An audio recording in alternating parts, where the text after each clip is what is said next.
ప్రభు అయిన యేసుక్రీస్తు నామములో మీకు అందరికీ వందనాలండి. ఈ ఉదయకాలమున దేవుని కృప మీకు అందరికీ తోడై ఉండునుగాక. యేసుక్రీస్తు ఈ లోకంలో మనకు తెలిపిన గొప్ప మాటను మీకు తెలియజేస్తాను.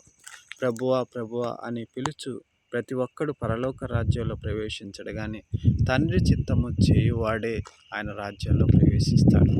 తండ్రి చిత్తము ఏమై ఉన్నదో అది తెలుసుకోకుండా మనం ఈ లోకంలో ఆయన మందిరాల్లో ఎంత గడిపినా, ఆయన సన్నిధిలో ఎంత ప్రార్థన చేసినా, ఆయన కోసం ఎంత వెతికినా ఆయన మనకు దొరకడు.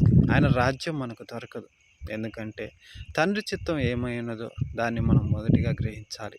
దైవ చిత్తానుసారంగా నీవు పశ్చాత్తాపం పొందటం ఆయన చిత్తమై ఉన్నది. ఆయన చిత్తానుసారమైనటువంటి పశ్చాత్తాపము నిజమైనటువంటి మారు మనసు. నీవు ఈ లోకంలో జీవించిన పాత రోత జీవితాన్ని, అనగా నీ హృదయంలో ఉన్నటువంటి శరీర సంబంధమైనటువంటి ఆలోచనలు తొలగించుకొని ఆత్మీయ సంబంధమైనటువంటి జీవితంలోకి అడుగు పెట్టడమే మారు మనసు. ఆ నిజమైన మారు మనసు మనలో ఉన్నప్పుడు ఆయన అడుగుజాడల్లో నడవటానికి మన మార్గాన్ని సరళం చేసుకున్న వారం అవుతాము. అది దేవుని చిత్తమై ఉన్నది. అంతేకాదు, ఆయన చిత్తానుసారంగా జీవించడం అంటే ఆయన ఆజ్ఞలను మనం అనుసరించడం.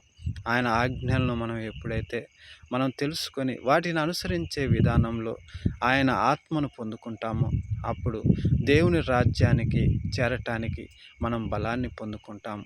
అటువంటి జీవితం లేకుండా తండ్రి సన్నిధిలో మనము ఎంత మొరపెట్టినా, ఎన్ని కార్యాలు చేసినా అవి వ్యర్థమండి.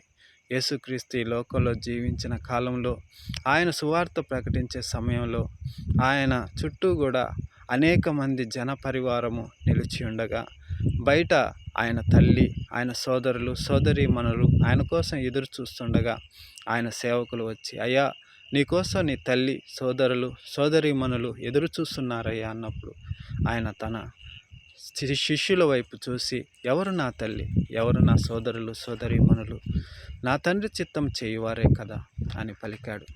అంటే ఆయన ఆత్మీయ సంబంధమైన జీవితంలో ఎవరైతే నన్ను అనుసరిస్తారో వారే నా సోదరులు సోదరీమణులు, నా తల్లి లాంటి వారు నా స్నేహితులు అని తెలియజేశాడు. శరీర సంబంధమైన జీవితంలో మనము దేవుని రాజ్యాన్ని, అనగా ఈ రక్తమాంసములు దేవుని రాజ్యాన్ని చేరుకోలేవు.